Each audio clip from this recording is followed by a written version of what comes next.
Welcome to the Dynasty Nerds Fantasy Football Podcast, where we discuss Dynasty strategy, rankings, and all things NFL. So get ready to geek out on fantasy football with your host, Rich Dotson. Welcome back into the Dynasty Nerds Podcast. I am your host, Garrett Price, and I'm here with my good friend, Matt O'Hara. Hey, what's going on, man? I'm doing good. No Rich Dotson tonight. Yep. He's feeling a little under the weather. He got that Christmas COVID, you know? Like he must have been hanging out with somebody. And now he's not feeling good. So it does happen. Yeah. Everyone watch out. It definitely happens. Either that or you also get the Christmas I just want to snuggle in bed and do nothings. I get those sometimes too. I definitely get those, and that's why we're not doing our show next week. But but this week I feel like this is a legitimate excuse for Rich. He sounded like he was pretty bad off. So it did. tried. And he's sounds like he's had a rough couple weeks for a couple different reasons. So he's overdue for a night off. Absolutely. But we are gonna get back into we heard a lot of feedback from people. And I had two people specifically reach out and was like, hey, I really enjoyed you guys breaking down the backfields. And we were trying to decide, like, what do we want to do this week? And we decided to just kind of extend it into the receiving game. And so we have both the wide receivers and the tight ends that we're going to cover this week. We're going to look into the wide receiver rooms, the tight end rooms, who's there, who's not, who's under contract, what rooms are just devoid of talent, which ones just don't have anybody under contract, and which ones just have a plethora of guys, even if we might not know their names. Yeah, no doubt. And there might be some cases where, hey, the room looks full, but they're maybe they're having cap issues or something like that, and there might be some moves that need to be made. So we'll get into some of that stuff as well. So there's a lot to dive into in this first show. We're going to start with the AFC, right? And then next show AFC. we'll do the NFC. Yep. Absolutely. And just like last time, we do want to touch real quickly on the free agent class and the rookies, because that does play a role in this. So Matt, do you want to start us off with the free agents at both the wide receiver and the tight end position, and just kind of your thoughts on the available guys and how it will or will not impact many wide receiver rooms? Sure. So let's get into the names real quick, then I'll go over kind of how I feel about them. Stephon Diggs is the top guy, or not the top guy, but he's a guy there on top of my list. T. Higgins, Keenan Allen, Amari Cooper, Chris Godwin, Brandon Cooks, Deontay Johnson, DeAndre Hopkins, Mike Williams, and Marquise Brown. So this is like the who's who of wide receivers 4 years ago, I feel like, and then T. Higgins. 2019, this group is balling. Yeah, no doubt about it. So if we flip over to the tight ends, there's not a ton there. It's Tyler Conklin, it's Juwan Johnson, Zach Ertz is out there, Mike Gesicki is probably probably Mike Gesicki and Juwan Johnson as the headliners, the co-headliners of this really crappy. Whoa. And Zach Ertz from a production standpoint is probably still the most productive guy out there. Even though he's going to be, I think, 35 or something next year. So those are the free agents. Obviously, we kind of already touched on the fact that these guys are all a little over the hill as far as the wide receivers go, with Stephon Diggs, Keenan Allen, Brandon Cooks, Hopkins, DeAndre Hopkins out there, and Mike Williams. Those guys are the over the hill crew. Obviously, Diggs is coming off a pretty major injury. So is Chris Godwin, he's not old, but I wouldn't throw him in the over the hill side of it, but he's not young either. No, especially for dynasty purposes. So really the crown jewel here of the wide receiver free agent crop has got to be T. Higgins kind of far and away. Yeah. So that's it. And then, if you're still believing in Marquise Brown, maybe him, just because he's got some time left on this youth-ish this thing. Yeah. But other than that, man, not like a super exciting free agent crop, I would say. Yeah. Right? Yeah. What about Deontay Johnson? Because he went from being a very coveted asset to being traded from the Steelers, going to Carolina. There was some hope that maybe he could carve himself out a nice role there, help revive Bryce Young. And it just didn't pan out. And then went to Baltimore and didn't pan out even to a greater extent. Yeah, even worse. Yeah. To the point that they're just told him to stay home this week. Like they suspended him last week. They told him to just stay home this week. So Deontay Johnson, I'm not sure what's going on there. It seems like we've seen this kind of in the past. Some guys get away from Pittsburgh, from the wide receiver room specifically, and it's not the grass is not greener. Wherever they go, it just doesn't work out as well as it did in Pittsburgh. So I'm worried that is what's going on here with Deontay Johnson, and really he won't be right unless he gets back into that the confines of Heinz Field there. And I'm just not sure that they even are interested in that. So we'll see. Tomlin has always been this like this Zen god for lack of a better term. Like he's somehow managed a lot of very big egos. You know, you remember when they had the killer bees, and it wasn't as much with Ben, but with Lev Bell and Antonio Brown, those were two very big personalities. And you didn't really hear a ton coming out of Pittsburgh when that happened, because Mike Tomlin did such a good job with that organization and kind of keeping things in house and dealing with it. And, you know, that sounds like this might be the case with Deontay Johnson. And, you know, back in the day, we had guys like Plaxico, and, you know, like there's just been tons of guys in this team where when they're other places, it seems like it's way worse. And I don't know that that's necessarily true. I think Mike Tomlin just does a really good job of managing these players and this team and getting them as a cohesive unit. Yeah, I totally agree with that. I think, you know, he is the one that kind of makes that whole thing go the way it does. And and we've seen it now several times. So I feel like there's enough backup to kind of know that, you know, wide receivers drafted by the Pittsburgh Steelers are really good. They know how to get them. They know how to develop them. They know how to keep egos in check. Oh, Chase Claypool too. I forgot about Claypool.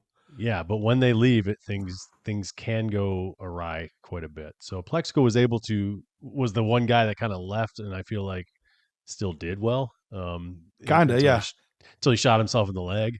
Whoops. in a nightclub. After that, it kind of went off the rails. But even I think Emmanuel Sanders is really the only one that like truly had a good career, because like Mike Wallace really kind of fell off. Randall L did okay afterward, but his best years were definitely Pittsburgh. Yeah, Holmes did good. That's true. Holmes did well with the Jets. He did well with the Jets. He did well, but he was still better with Pittsburgh, I feel like. With Pittsburgh, yeah. Yep. So I think there's a little bit of a trend there as far as guys just doing better there. So we'll see. Maybe you know, anyone gets drafted there, it's always interesting. Any sort of free agents that sign there, maybe also could be an interesting landing spot, because they seem to need somebody else there, right? Yeah, we'll get into absolutely. It. And I think I'm jumping the gun. You did good. No, it was a great transition. Perfect transition into the rookies. So yeah, let's touch on a few guys right now. So right now, I would say that there's roughly 5 to maybe 6 guys that I feel very confident will be day 2 players at the wide receiver position. Do I expect there to be more? Yes, I absolutely expect to be more, but I don't know that at this point, and I'm still early in my tape watching for receivers, much earlier than I am at running back, because I always get more excited about running back and do those guys early. But right now, I feel very good that Tet McMillan, Luther Burden, Emeka Ibuka, Trey Harris, Isaiah Bond, and then if we're including Travis Hunter, he would probably be wide receiver 2 for me, maybe even bordering on wide receiver 1 if he was for sure a full-time receiver. But somebody, and I can't remember who it was, it might have been Jay Glazer, he interviewed like 13 different GMs this weekend and asked them, if you were to draft this guy, where would you play him? And 12 of the 13 said at least partially, if not fully, at corner. There was only one GM that said fully at receiver. So for Dynasty, that does worry me a little bit. Yeah, I mean, obviously, there will be an announcement of a position when he's drafted. I think that will go a long way as to swaying my opinion as to how I view him. Because if he gets drafted and he's announced as a cornerback and he's just going to play some wide receiver, it's really hard to depend on that. And I think anyone that drafts him if he's announced as a cornerback is taking a huge gamble. I mean, it feels like it's a. I know we're so early in this process, but it feels like you're drafting a guy that almost has like a career-threatening injury, and you're going to be drafting him really early. You know what I mean? Because it could just end up being nothing. You could get absolutely nothing out of that pick if he's look at this. He's returning punts and mostly being a cornerback. Every once in a while, he'll come in for a gadget play. Like that could be the outcome for this guy. So Travis Hunter, he was the main piece. So I have him in a Devy league, and he was the main piece of a deal that I made right before the playoffs to add Josh Jacobs to my roster. So it was him, and then I also had to give up DeAndre Swift and Adonai Mitchell. I had to give up Adonai Mitchell too, who I like. But for me, like I'm the 1 seed I had to buy. So I was like, yeah, I feel strongly that I could and should win the ship. Give me another running back to like bolster this. Even if I'm like it now, if Hunter ends up being a full-time receiver, I probably way overpaid. But if not, I probably way underpaid. So we'll see. That one's going to take time, but obviously right now, that's a great deal for you because you're giving away this large unknown and some pieces. I mean, they're nice pieces, the other ones, and you're getting a workhorse back that's really just carrying the load there in Green Bay and can take you to the championship. So good. Yeah, Jacobs has been so good. He's been a beast, man. So absolutely. I think that was a solid move by you. Thanks, man. I appreciate it. So after that, like I said, I think there's going to be 6 guys that I feel very strongly that those 6 will be day 1 or day 2 picks. After that, there's a lot of other names, and guys will rise and fall off the board. Ty Felton from Maryland, Eric, and I don't know how to pronounce his last name yet, but from Stanford, big physical wide receiver, although a big physical wide receiver from Stanford kind of bit me in the butt last time, so we'll see how that goes. Is it Evan? A Yamanor? Something like that, huh? Something like that. Something like that. 6'2", 210. Sounds familiar. As long as he doesn't exclusively box out his players and do jump balls, I think he'll be okay. As we run some routes and stuff. Yeah, maybe. I mean, I don't know. We'll see. Haven't watched the tape yet. Evan Stewart's another one. Torrey Horton. So there's definitely other names. Xavier Restrepo from Miami. He's a real nice slot player. So there's definitely other guys. My guess is we're probably going to get 10-ish wide receivers drafted on the first 3 days, which would be a little low compared to some other years. But I'm really curious to see, like, this might be one of the very few years that the running backs actually exceed the wide receivers on the first 3 days. I don't know for sure that that's going to happen. You're talking about the first 3 rounds? You're talking about the first 3 rounds? First 3 rounds. You're right. I said first 3 days. First 3 rounds. Yes. Because that's the whole draft, man. 10 wide receivers in the whole draft would be. Well, I didn't want to count the undrafted free agents. Those guys are important, They are. They can be. They are. But all right. So that gives us at least a little bit of an idea. So not a crazy strong free agent class, but there's definitely pieces outside of like T. Higgins and maybe to some extent Chris Godwin that could be added to a room to bolster it. But those would be the only 2 that are like room changing players. Would you agree with that? Yeah, totally. I mean, Keenan Allen he's a shell of himself. I think Amari Cooper can be a guy, but I think we're seeing the tail end of him being able to be a guy. Sure. Put a big old goose egg up this week. Yeah, that's an odd one to me. But yeah, Godwin, if he's healthy, T. Higgins, obviously, if he stays healthy, those are the guys for me that are the difference maker guys that can kind of set up a room. Yep, absolutely. All right. Well, let's then start to get into the AFC, and we'll talk about these rooms and kind of just give you our thoughts. So, Baltimore Ravens, we're going to start with the AFC North. Baltimore Ravens, we've got Zay Flowers. He's 25, free agent in 2028. Rashad Bateman, he's also 25 years old, not an unrestricted free agent until 2027. And then Tez Walker, who was a rookie this year, actually had a touchdown this week, but other than that, has not been a big part of the receiving game thus far. So really just these three guys up until this point. So they definitely seem like a team that would be open to drafting some more receivers. I don't know that they're necessarily going to be prioritizing that though. So I would guess it would be more low end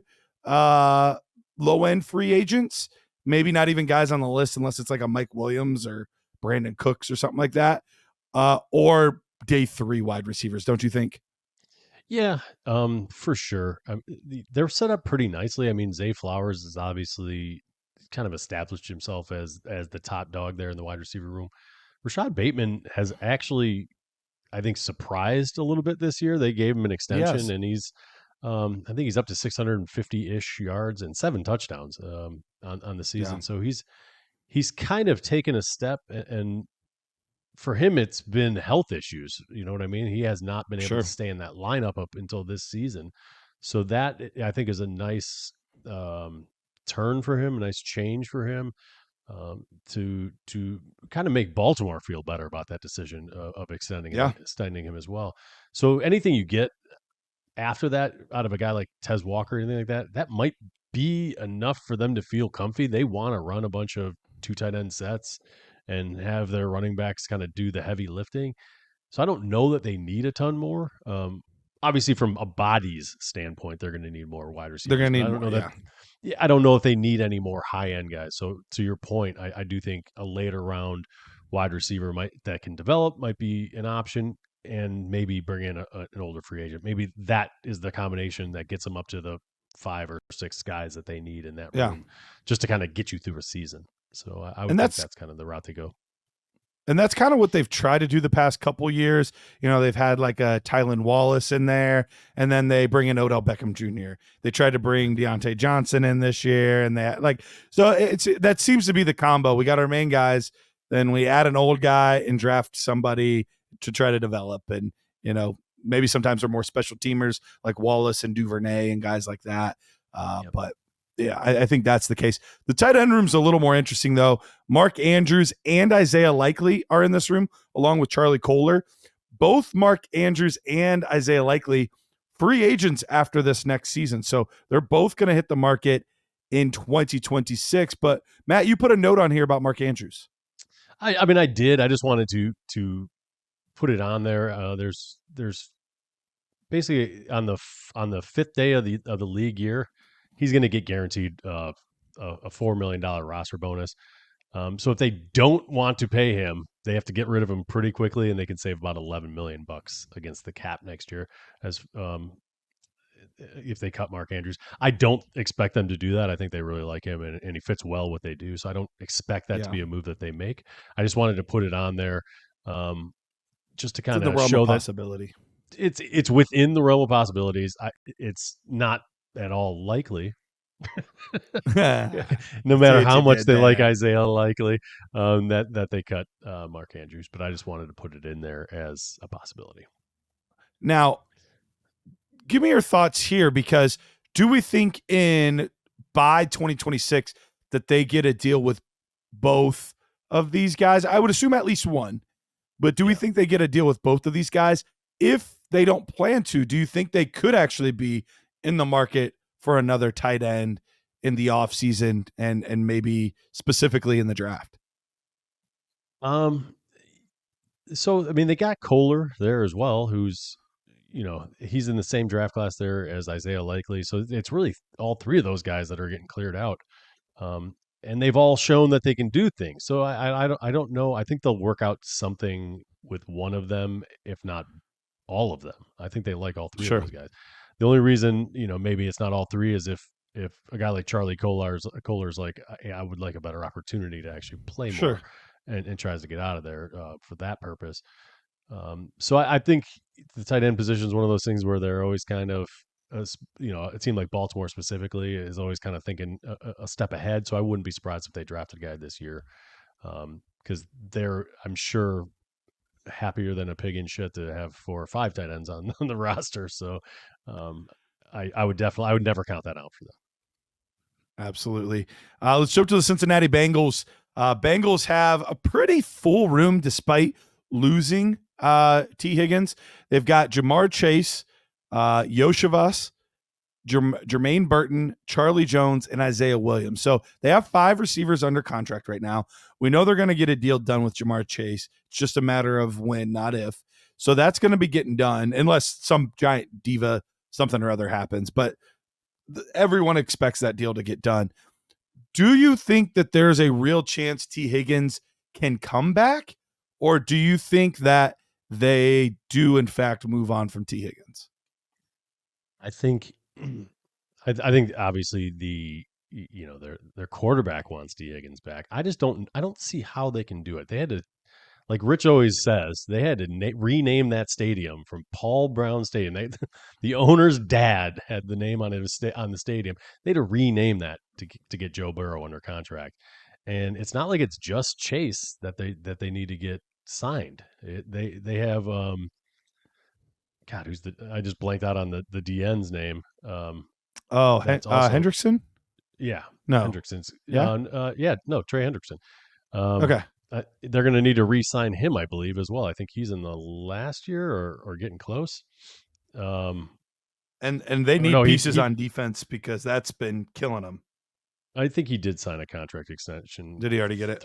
Through 2025. So I mean, for them, they're not a cash rich kind of organization. So there's only so much money you can tie up in guarantees, because you got to escrow that money. It's just a lot of upfront cash. So I don't know. I think Jamar Chase, I think he's the priority.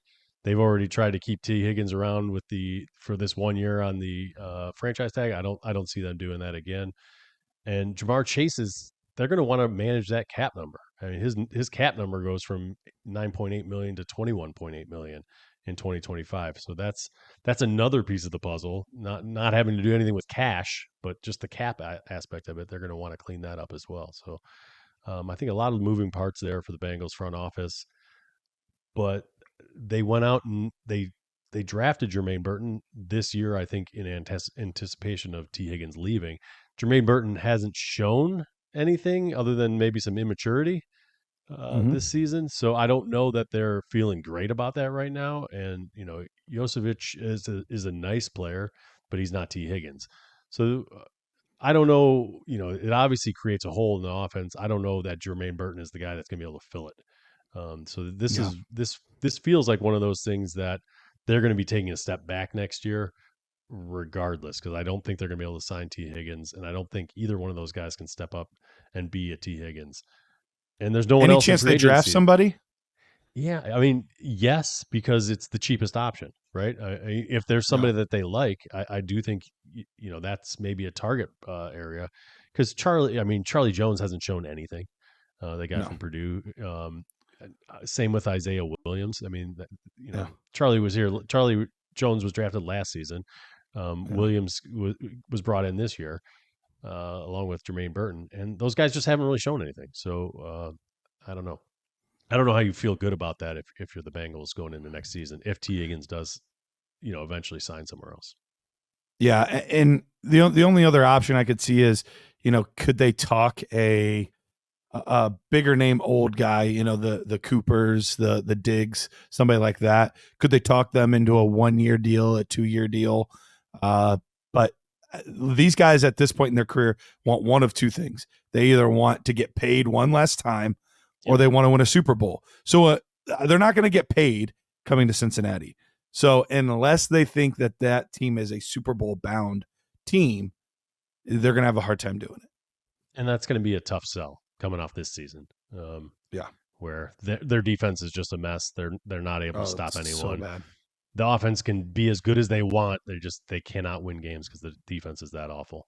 So quickly on the tight ends, Drew Sample, Eric All, who I think we all liked him a little bit coming into the season. Hasn't got a ton of opportunities, but has played a little bit here and there. Tanner, Eric All. That's right. He did get injured. Mm-hmm. So we'll see what happens. I don't expect any big moves unless there's just the perfect tight end that just falls to them in the draft. But I don't necessarily see them being aggressive. I think Drew Sample's been kind of their steady Eddie for a long time. And then I think they would like to see Eric All kind of take over that role. So I wouldn't expect any huge moves. There's an outside chance that maybe Gesicki comes back on a cheap deal. But I think with him probably being the top tight end, he's probably going to get a decent amount of suitors. Yeah, I mean, I would say the one thing that maybe Cincinnati has going for them is he's seen success in that offense when T. Higgins wasn't there. And the chance of T. Higgins not coming back is pretty good. So if I'm Gesicki, you know what? If I'm the Bengals, it's a nice cheaper option than T. Higgins. And if I'm Gesicki, it's a nice opportunity to maybe sign a short-term deal and get some decent seasons stat-wise underneath my belt and maybe hit free agency in a couple of years. So in a perfect world, maybe it is Gesicki that signs there, becomes the number 2 option, and that kind of fixes the offense. Be huge for his value. Yeah, band-aids his kind of puts a band-aid on this hole that is going to be caused by T. Higgins leaving. So it might be nice. I don't know. Cleveland Browns. So they lost Amari Cooper with the trade. Elijah Moore's gone.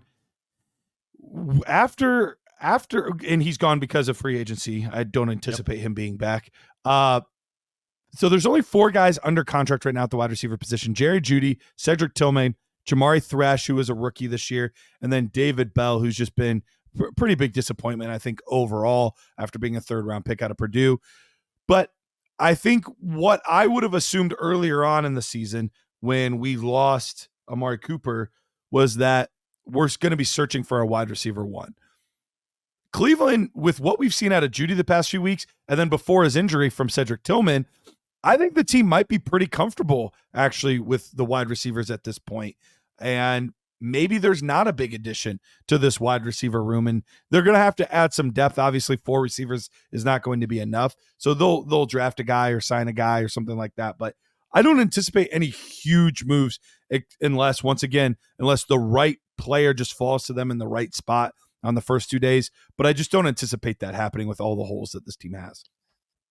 So this is I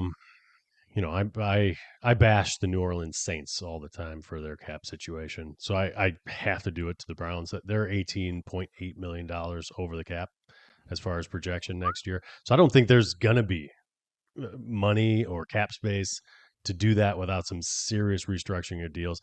And they're already starting to get some funky contracts there where they got 3-4 years of just void fake years on the end of contracts and stuff like that. A lot of the same stuff that the Saints are doing, the Browns are starting to incorporate into their kind of business line. And it's going to be difficult. They're going to have to dig themselves out from underneath this Deshaun Watson contract. And it starts and ends there. They have to figure out what they're doing there. If they're going to cut bait at some point and just eat it, they're going to have to do that, and they're going to have to make some moves that don't feel good in order to do that. So I don't know. I don't anticipate them adding anyone in the wide receiver room or really anywhere. I think this is going to be cut everything we don't absolutely need and probably cut some things we do absolutely need.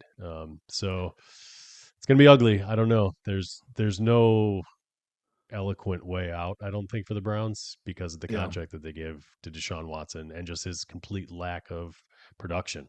So it's hard. It's going to be tough, man, for these guys to kind of dig themselves out of this one. And tight end, even though there's only one guy under contract, he's got a tricky contract situation too in David Njoku. Yeah. So last year, or the last year of his deal is next year. He is going to count almost $12 million against the cap with $20.8 million of dead money. So this is another one of these guys that has a bunch of void years on the end. He has 4 void years on the end, and in 2026, he's going to count $24 million against our cap when he's a free agent. So he's not even going to be on our team. Possibly not even on our team. Who knows what if they redo this contract and sign him. Some of this stuff can get cleaned up with that kind of accounting stuff where they're pushing money back and all that. And Njoku's 29. At the tight end position, it's not a death knell, and he's a physical freak. I would not feel horrible about an extension for a guy like Njoku in the offseason if that pushed some of that money down the road, because I feel like he'll be around for it. Sure. Some of the guys, a 29-year-old running back, you don't feel great about doing that with. Yeah. But Njoku, I would feel okay about that. So let's go to the Pittsburgh Steelers here. I feel like this one's pretty easy. Tight end, they're set. They got Pat Freiermuth. He's good through 2029. Darnell Washington through 2027. Even Connor Hayward, who's kind of this tight end fullback hybrid thing, he's through 2026. They're not doing anything significant there. We don't need to talk about that. But wide receiver, this feels like the classic round 2, round 3. Steelers take a wide receiver, develop them under George Pickens, because all they have right now is 3 guys under contract. George Pickens, Calvin Austin, Roman Wilson. That's all they've got under contract right now. We're going to have to get guys. I think that they're going to probably take a day 2 receiver. I would be pretty surprised if they didn't. Which day did you say? 2 or 3? 2? Day 2. So round 2, round 3. Yeah. I don't know. This is a weird one for me because Pickens has flashed some big time potential and talent. He looks really good with Russell Wilson. So I think if they bring Russell Wilson back next year, there's motivation there which makes sense. I'm saying it because it's not a known. We don't know that they're going to. If they do, I think there's motivation there to keep George Pickens around for him, because I think those two click.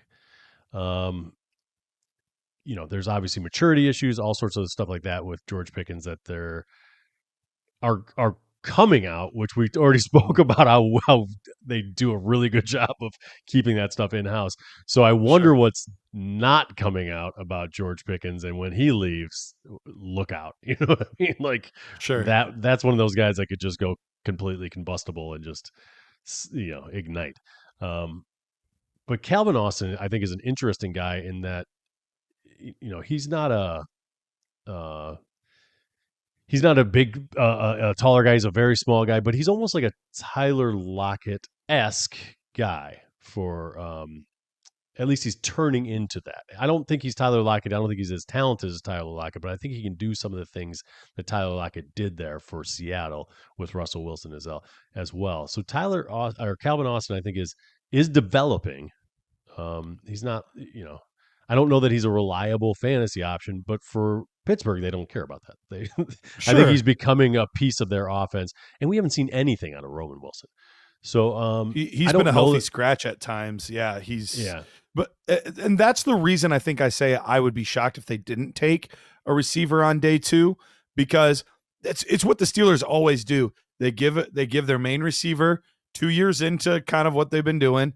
They give him 2 years in, then they draft his replacement, and very rarely, if he's an elite guy, then they'll sign him to that second deal. If not, they replace him with the next guy, and that's just how they kind of always keep working it.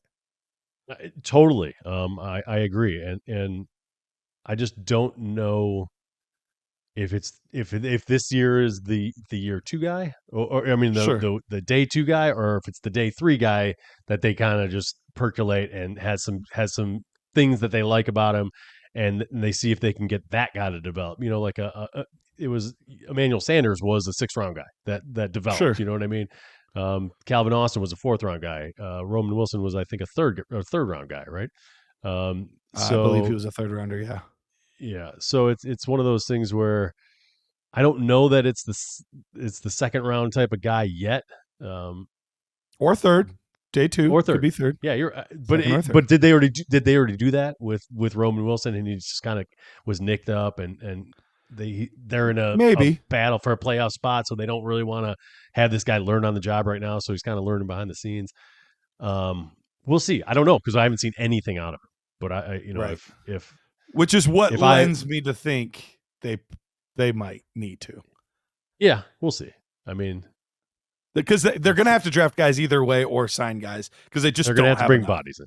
Totally, they're going to have to. So bring bodies are going to have to happen either way, and they are usually very wary to sign a free agent wide receiver. They almost never do that. So it's not their way. It really doesn't work out. I mean, look at Mike Williams. He came in late, has made almost no impact. I just don't think that's their preference. All right, so that's it for AFC North, yeah. Hey, Nerd Herd, Dynasty Nerds has an incredible new offer from Underdog Fantasy for new customers. When you sign up as a new customer, you'll get a chance at their new customer free pick. But that's not all. Underdog is also offering incredible deposit bonuses. Use the promo code NERDS when you first sign up, and Underdog will give you up to $1,000 in bonus cash with your first deposit. That's right, $1,000 to kickstart your fantasy football journey.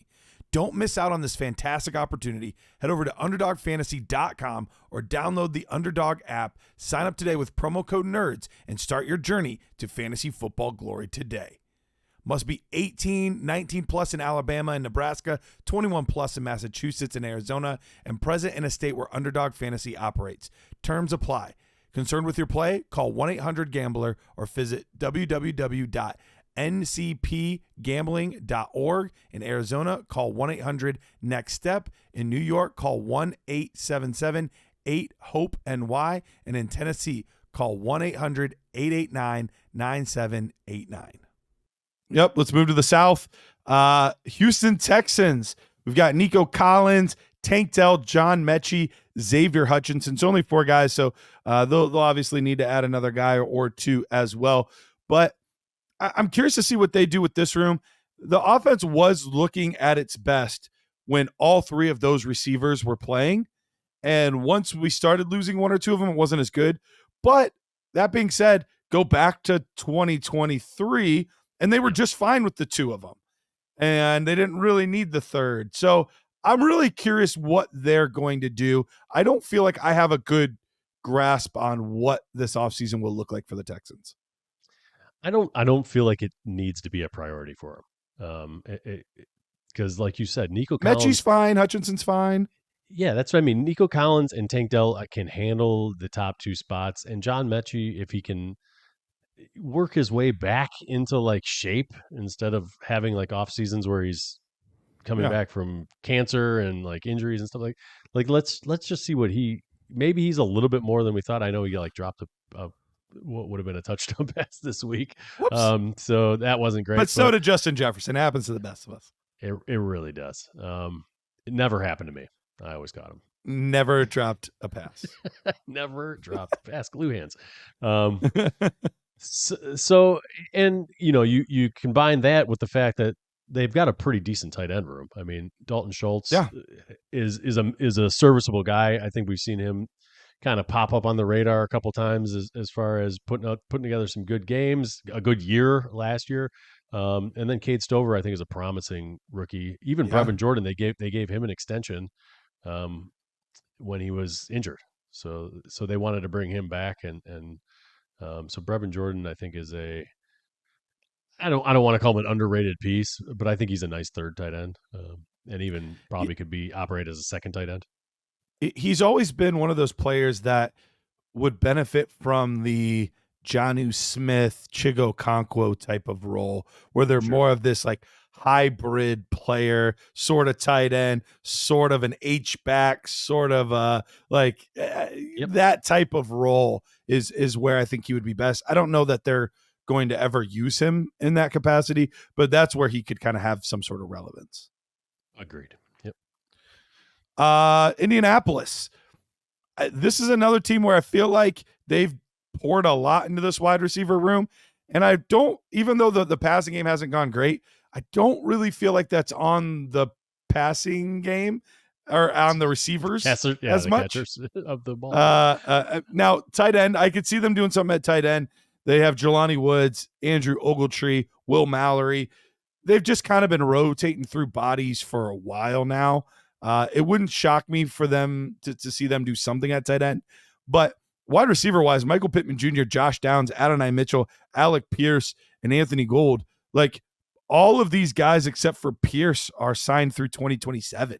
So and Pierce is through 2026. So there's no urgency on their part to do anything. And I think that's a solid core. It's just getting Anthony Richardson to settle down and get these guys the ball, because when he does, it's a pretty good group of players. No doubt about it. I agree. I echo. I'm not going to, re-say everything you just said. I do think the tight ends is something that they're going to probably try to address, because none of those guys has ever popped. You know what I mean? None of them are a difference maker on kind of any level as far as anything from the wide receiver, like from the receiving standpoint, anyway. So Yeah. I think they could do better there, but their fantasy relevance is all going to boil down to Anthony Richardson's ability to distribute, and it's not looking great. I don't know, man. He kind of popped for a couple of games and then has gone. He's reverted right back to looking like crap again. So tough to kind of project how I feel about these guys without knowing what the future is for Anthony Richardson. As far as if he's going to be there. If he's there, I don't know that I feel good about any of these guys. If they do decide to like turn the page pretty quickly on this guy, then, Pittman will have value towards his age 28, 29 season. Adonai Mitchell, who knows? The guy's only going to be 22 next year. Ton of upside there. I would love to see him get some passes actually that aren't just like jump up and, you know what I mean? Yeah. Like make some make a crazy Moss play, guys. Adonai. Yeah. So we'll see, man. A lot of potential there. It's going to boil down to the quarterback, though. Absolutely. Let's move on to Jacksonville here. I'm going to read a lot of names that you're like, oh yeah, this guy's on this team. They've had a lot of injuries at the wide receiver position this year. Brian Thomas, he's been great. But after that, Christian Kirk, Gabe Davis, we haven't seen really either one of those guys for most of the season. They've been pretty banged up. So this will be a much more complete wide receiver room next year. In their absence, though, Parker Washington stepped up, and he's actually done a little bit in their absence. And then Devin Duvernay and Josh Reynolds are there as well. All these guys are through 2026. Obviously, Brian Thomas can go through 2029, and then a couple of them are through 27. But all that being said, this is another one where I feel like they did all their work last offseason. I don't anticipate, unless they fall in love with a guy in the 7th round or something, I don't anticipate them really adding much in the receiver game. So here's the one that I'm going to disagree slightly, and it's not like a hard disagree. I could see a scenario where Jacksonville's got a new coaching staff. They don't want to see Christian Kirk on this team because they like what they've seen out of Brian Thomas and Parker Washington, and really Parker Washington. I think as long as he shows enough, it kind of makes Christian Kirk expendable, and they can save $10.8 million against the cap if they get rid of Christian Kirk at the end of the season. So I wouldn't be surprised or shocked if a new head coach came in, if Christian Kirk was the guy that kind of got the axe there. Yeah, because Gabe Davis, they can't do anything. They cannot do anything with him until after 2025, and still they only saved $2.5 million by cutting him then. So that was a really good contract for Gabe Davis. Not a great one for the Jaguars there. And Evan Ingram is another one that they can save some money if they're looking to save cap. I can't remember that. They have enough. They got like $41 million next year. But if they're looking to get rid of some of these older guys, again, if this is a new coach and he's looking to bring in new guys, or just kind of turn over the roster a little bit, they can save $6.25 million by cutting him after the season. And he has this cap number that jumps from $7 million to $19.75 million. Evan Ingram does, and Brenton Strange has looked good since he's gone down. Yeah. Yes. I think he caught 11 of 12 targets or something like that last week. And just kind of is a nice safety blanket type of guy. I don't know that he's the big play guy that Evan Ingram was previously, but yeah, absolutely. So I think at least a little bit interesting to me. Yeah. Okay. I can hear that because you're right. Anytime there's a coaching change, that does always anybody that's not with a locked in contract or a superstar, you can at least question like they might be gone. We don't know. So I think that's absolutely fair. Tennessee Titans, man, this is a brutal wide receiver room. After Calvin Ridley, I don't even know the last three guys. I do not know the last three guys. I remember Jaquan Jackson. We covered him, but Bryce Oliver and Mason Kinsey, I do not know who that is.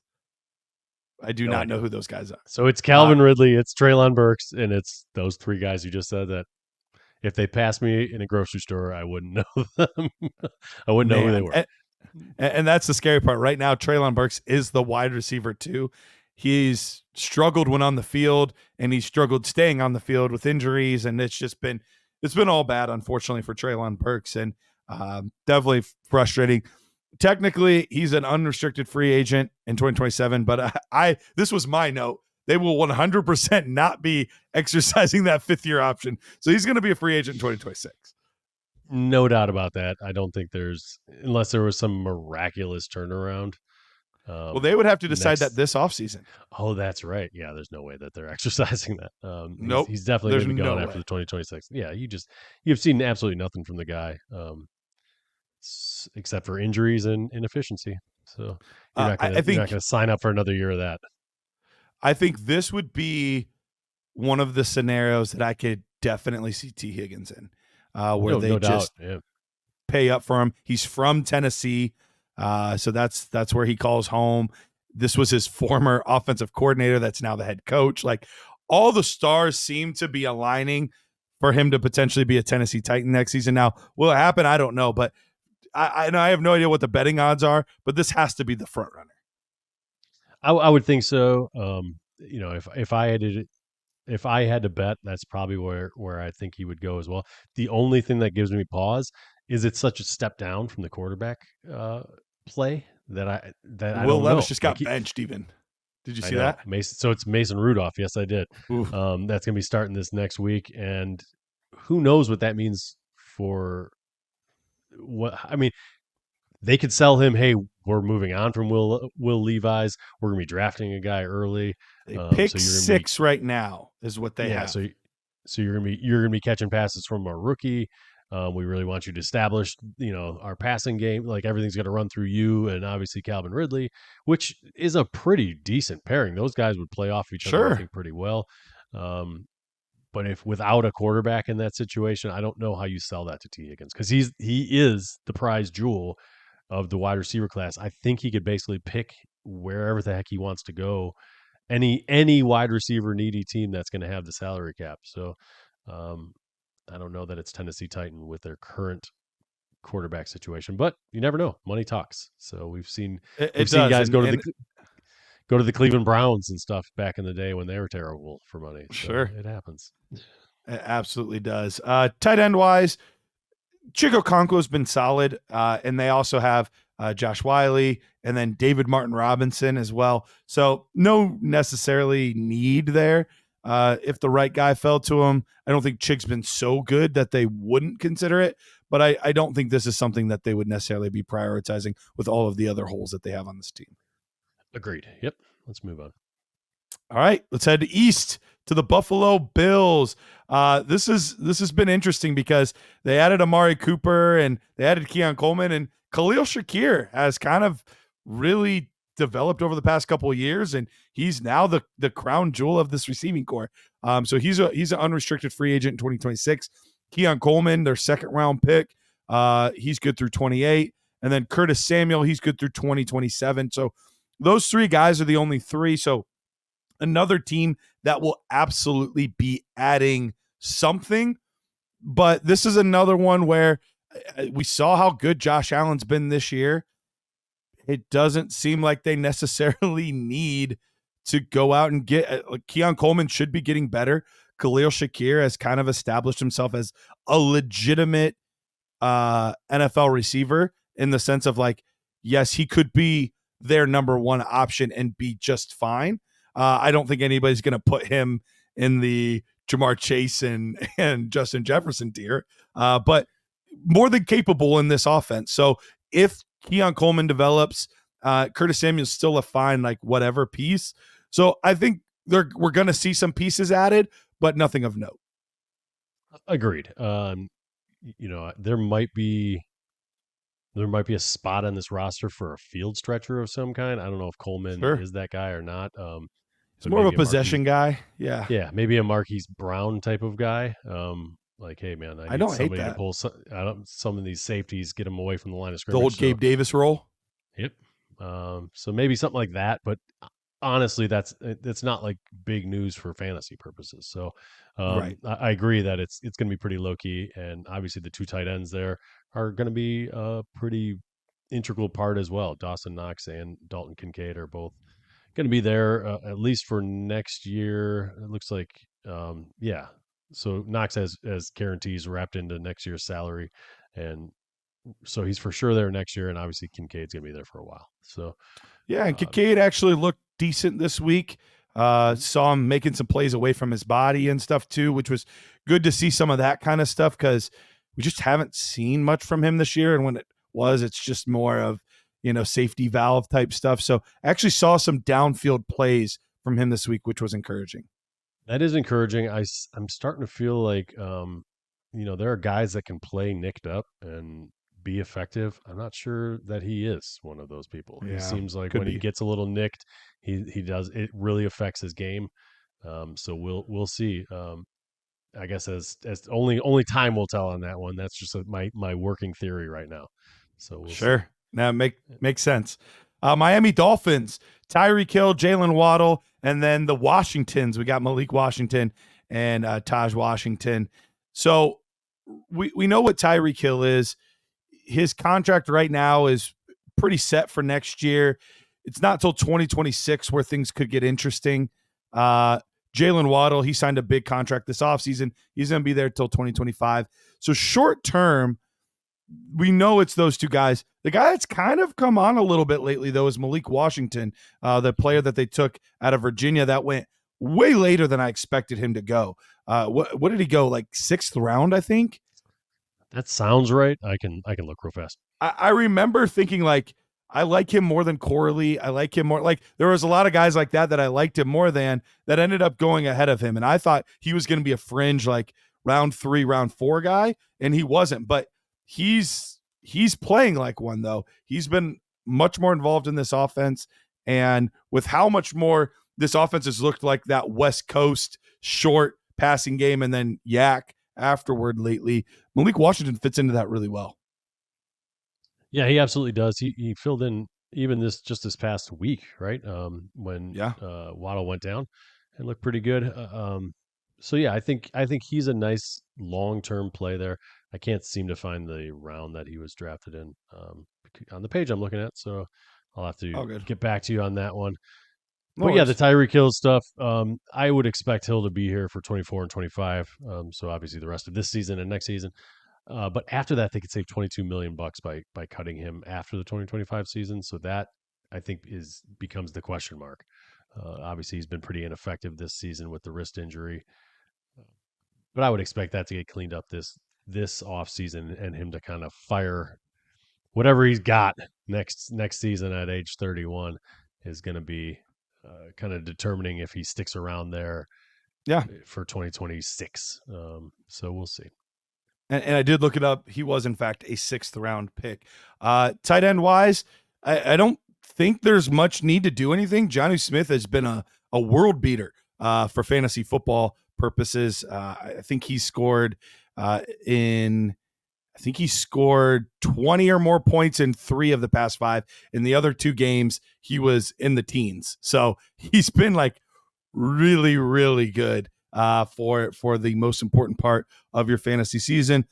Durham Smythe, Julian Hill, they up until recently, they didn't even use the tight end. So this position almost wasn't even worth talking about.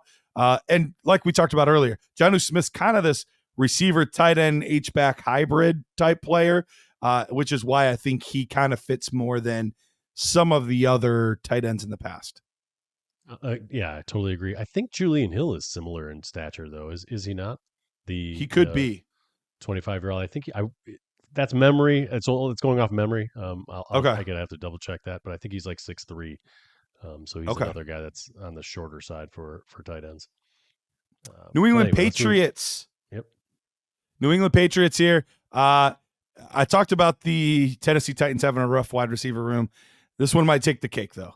Demario Douglas, Jalen Polk, Kendrick Bourne, Kayshon Boutte, and Javon Baker. I know at times every one of these players has been hyped to some sort of level. The only one that's even shown anything really this year has been Demario Douglas in a few Boutte plays. But overall, I think this is another team where I think we get you're giggling at the Boutte plays, weren't you? Yeah, I'm still giggling in my brain. I'm trying to think of something to say about Boutte plays. They're my favorite plays, so let's just move on. Winning plays are Boutte plays. But so look, this would be just as big of a shock as when the Cowboys did not. Did you just say shock and Boutte plays all in once? I did. I'm taking score. That's it. You got my mind in the gutter, and now it's staying in there, and I can't get it out. It's trapped.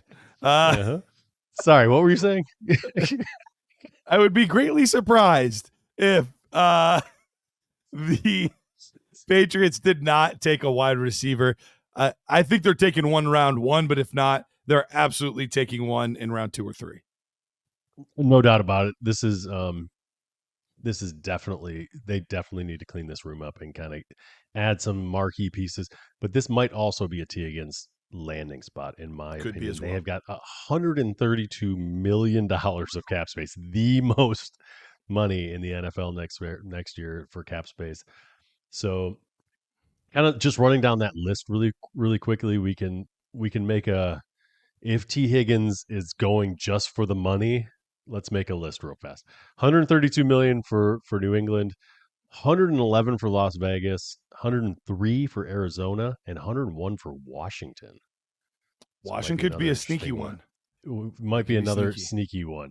And then it's Chicago at 82. And where's Tennessee at? Tennessee is down at 10. They have 65 million. So they have plenty. Okay, they have plenty. They have plenty to make it work. But there are definitely people out there with a lot more. So yeah, we'll see. There's a lot of time between now and all that happening. I just wanted to mention it since it popped up. No, I think that's a great point.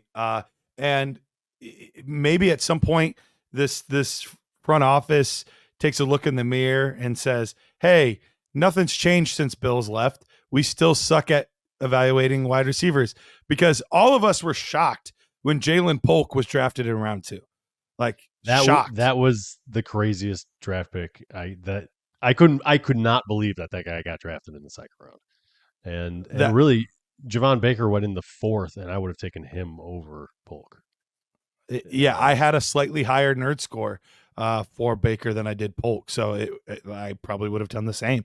So yeah, that was wild to me. So maybe they do just take a long, hard look in the mirror and say, like, we, for whatever reason, are terrible at scouting the wide receiver position. We know that this guy's good. He showed it. Like, let's just take him. Yep. It very well could be the only way to kind of write that thing and get it going in the right direction. Either that or listen to the Dynasty Nerds podcast. I mean, all right. It's cheaper. It's cheaper than paying somebody in their scouting department. Look, I don't know what you're paying your GMs, what you're paying your front office. Look, we'll take a 10th. We'll take a 10th. Definitely will. Yep. And we'll do it for you. We'll get you all straightened out at the wide receiver position. No problem, Bob. All right, tight end wise, Hunter Henry, he's been pretty steady Eddie there. Jaheim Bell's the only other guy there, so they might add somebody. But I think they're pretty happy with Hunter Henry, so I don't think there's much to talk about there. No, but he's 30 years old. They have a nice young quarterback there. I could see them drafting a guy if there's someone available just to pair him up kind of long term. Sure, and maybe get somebody with a little bit more juice. I don't know. Maybe like a round Hunter 3, Henry, round 4 kind of guy. Yeah, as long as they got a look. I mean, Hunter Henry's 30. He moves okay, but I feel like there are guys out there that have always moved better than Hunter Henry. He's a little stiff. Sure. So, yep. I don't know. All right. Maybe an upgrade. Move on to the Jets. The Jets have a lot of receivers under contract right now. Only one tight end in Jeremy Ruckert. He's the only one. So they'll definitely be doing something at the tight end position. And I don't think Jeremy Ruckert's done enough in his first couple of years to prohibit them from looking at a Colston Loveland or a Ty Warren or, somebody like that. I think it's definitely in the realm of possibility. There's a lot of needs on this team, though, so I don't know that they prioritize a first-round tight end, but it's definitely a possibility. That being said, wide receiver-wise, Garrett Wilson, Devontae Adams, Alton Lazard, all of those guys signed through 2027. Malachi Corley, Xavier Gibson, and Marcus Riley. I literally put the I don't know emoji. I couldn't find his age. There's no age. That's how obscure he is. What is the other word for Dracula? No for what is it? The other name for it's that horror movie that's coming out. No Farastu or whatever. No Farastu. Yeah. Gosh, I can't say it. It's a tongue twister for me. But I know what you're talking about. Is he it could Marcus be. Riley? and better watch out because Van Helsing's coming. All right. Nice. So, all that being said, even though there's no reason for them to do anything at the wide receiver position, there's been rumblings. There's always rumblings about the Jets. Who knows what direction this team could go as far as who their new head coach is. There's rumblings that Garrett Wilson might want to be traded. If Rodgers isn't the quarterback, does Devontae Adams still want to be here? Lazard is just like, do they want him there? Yeah. Yeah. So who knows? The wide receiver room could look exactly like this next year with no changes, and it wouldn't surprise me. There could be none of these names outside of like Corley on the roster, and it wouldn't surprise me. So who knows? Totally agree. And Adams is a guy that you dig into that contract, and it's pretty goofy. It goes from his cap hit goes from $3.2 million in 2024 to $38.3 million next year. And they could save $32 million against the cap by cutting him. So that's an easy one. If Aaron Rodgers is gone and you're just, hey, let's. He looks good still, but he definitely looks good still. But it's a goofy contract, and it's a goofy team. An atrocious cap number for a team that's likely going to be terrible next year. Let's just face it. I mean, if Aaron Rodgers is gone, especially, like there's no reason to keep Devontae Adams if Rodgers is gone. Same with Alton Lazard. You could save $6.5 million by cutting him after the season as well. So immediately, if Aaron Rodgers is gone, I would expect both those two guys to follow him right out the door. Garrett Wilson is a trickier one because this is a young, talented guy. If you're the Jets, do you really want to just completely hit the reset button on this thing? If so, he might be a good trade piece because I think you can get a lot for him. Oh, you're at least getting a first. Yep, no doubt about it. So I think, there's going to be a lot up in the air here for the Jets going forward.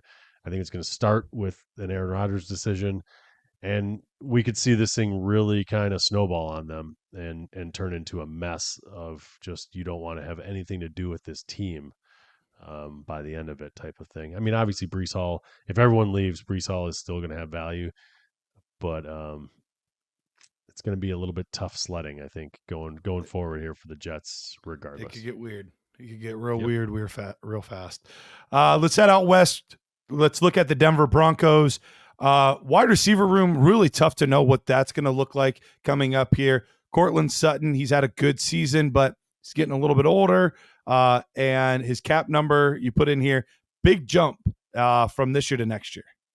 Yeah, $7.8 million in 24 goes up to $20.2 million next season. They can save roughly $7 million if they cut him. I don't anticipate that though. I don't feel think like so. him and Bo Nix are getting on the same page, and I think you don't want to chop the legs out from underneath your young quarterback by getting rid of kind of his top option.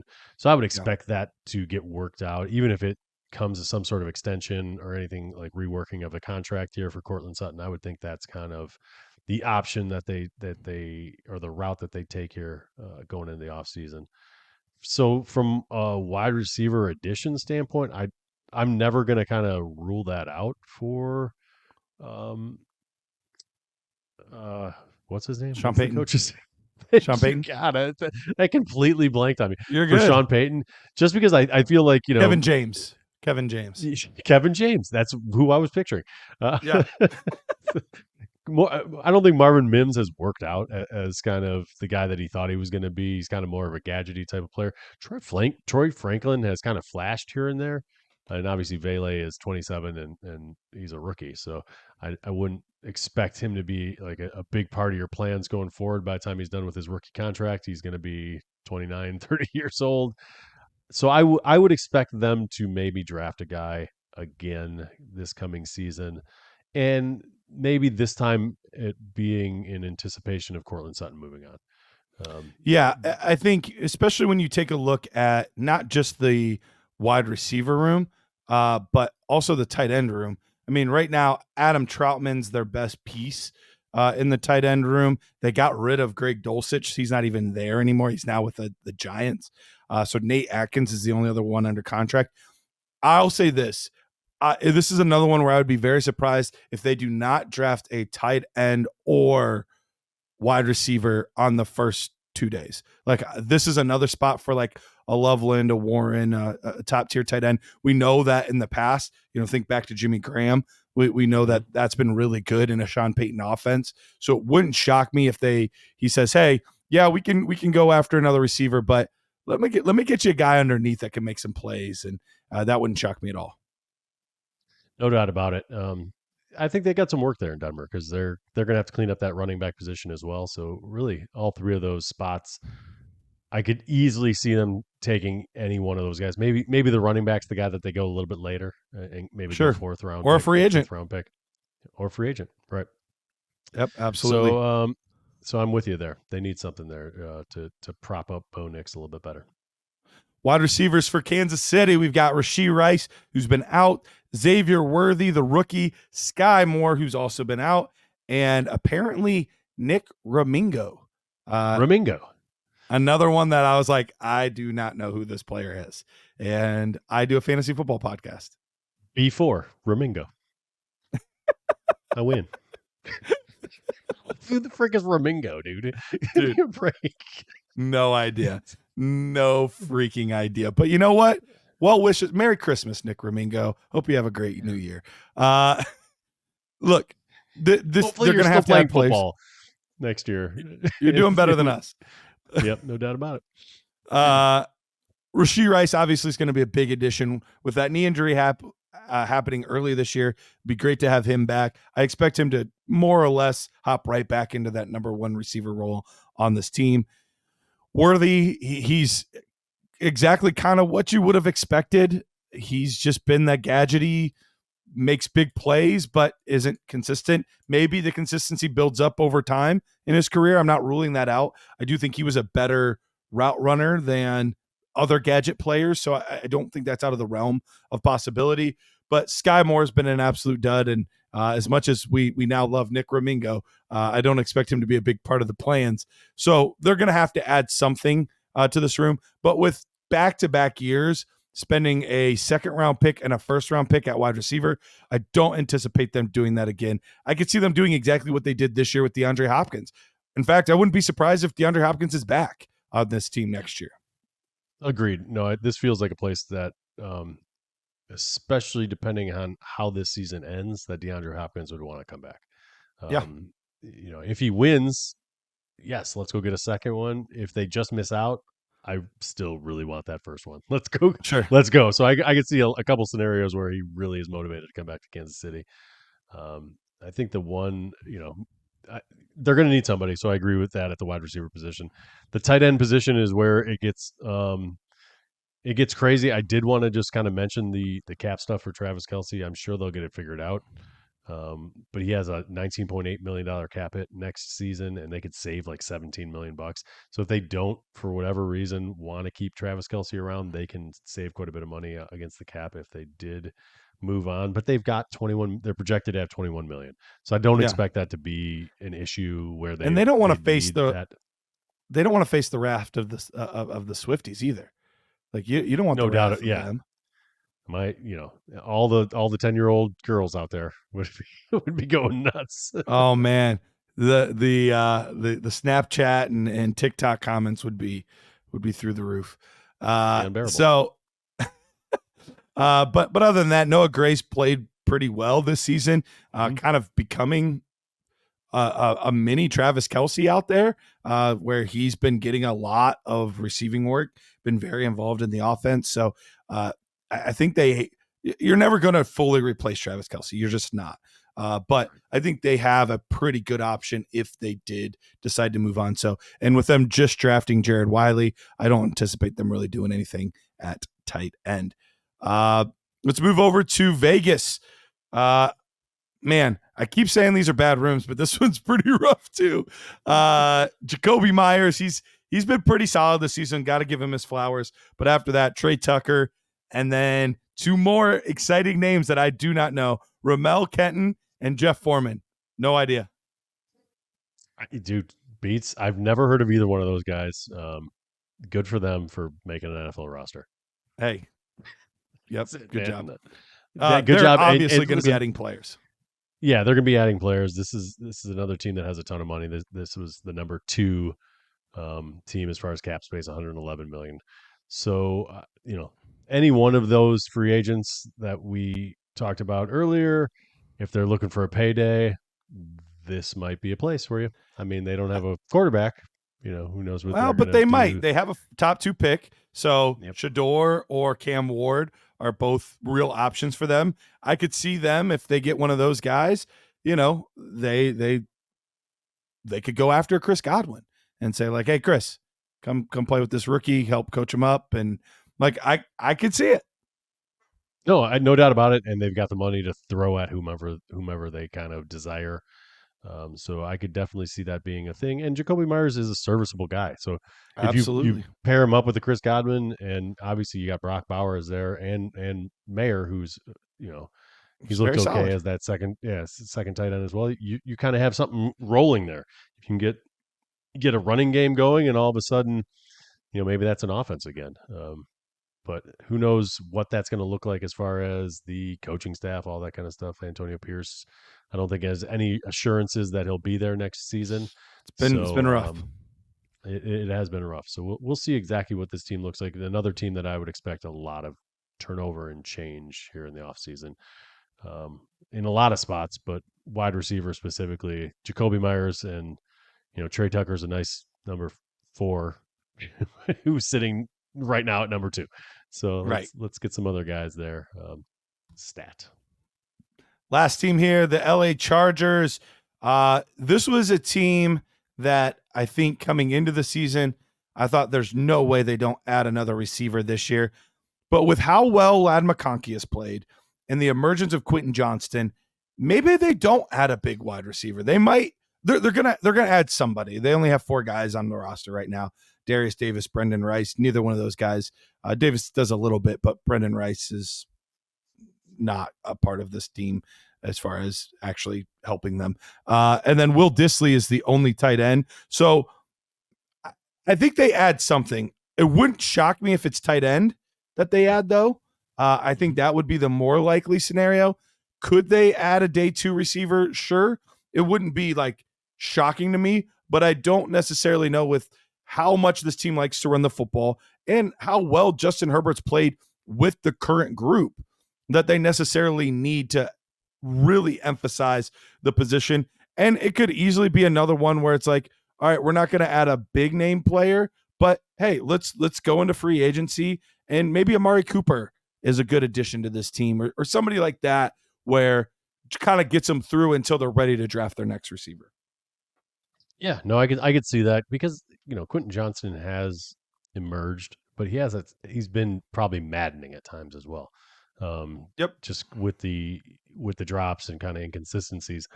So I would like him as a 3 more than a 2. Yeah, I would be surprised if they felt super duper comfortable. I know he's taken a step, but I don't know that it's enough of a step for them to feel really comfortable just going into next year with those 2 guys atop the depth chart. So I agree that this feels like a place that somebody should be kind of brought in.